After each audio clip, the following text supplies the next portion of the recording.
হাজার, 2,20,000, এটার মানেটা কি? সত্যিই কি তোমার এখানে খাবারের দাম এত? এনার বালিশটা খাওয়াটা দেওয়া।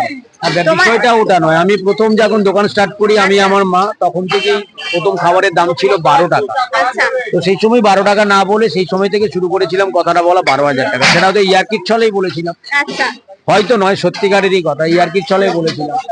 এবং সেটাই এখন এত ফেমাস হয়ে গেছে। সেটা দাদারা আসতেন, অফিস দাদারা আসতেন, খেতেন, তখনও বলতেন অরুণ 12,000 টাকা নেই রে আমার কাছে, 10,000 টাকা আছে।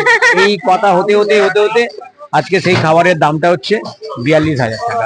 আজ থেকে 23 বছর আগে 12,000 টাকা ছিল, আর এই 23 বছর শেষের দিকে, একদম শেষ, আমার কাছে তো অবশ্যই এটা 42,000 টাকা দাম। হ্যাঁ, 42 টাকা। 42 টাকা, আচ্ছা আচ্ছা।